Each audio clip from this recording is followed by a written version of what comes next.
When it comes to home repair projects, we're pretty sure that failure is not in your vocabulary. That's because DIY means doing it yourself, and you're not going to do it wrong, are you? Well, you won't if you watch this video, because we here at DAP want to make sure you get the job done right.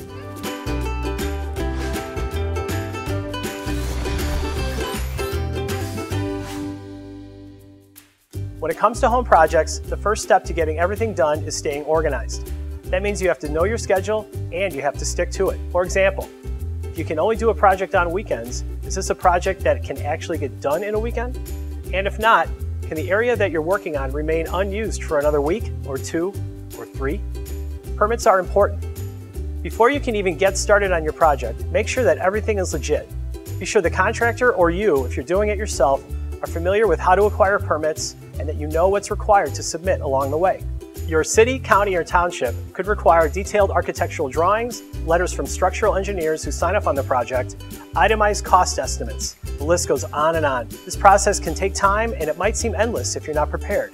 And if you start to lose your motivation now, you might never get started, so stick with it. Once your permits are all in line, you'll need a budget. Make your product selections and have a clear scope of work ready before beginning a repair project.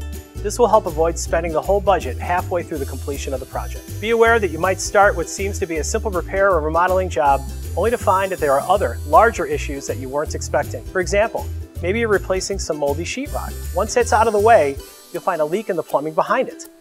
Now you have a plumbing repair project that needs to be tackled, or else that new sheetrock is going to have to be replaced again down the line, or the damage could get worse.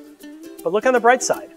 If you didn't fix what you knew you had to fix, you never would have found all the things that you didn't know you had to fix. And when they're all done, then you can really relax. Finally, local building codes can't be taken lightly, because in the end, your project has to pass inspections. This is true even if you're just refinancing. And a failed inspection can stop your project cold and cause extra costs if any work has to be redone.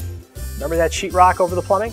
If it goes up on the walls before that plumbing is inspected, it may have to come back off for a plumbing inspection so those pipes are visible to the inspector. So don't get ahead of yourself, because if you do, you might end up falling behind. But that doesn't mean you're going to fail.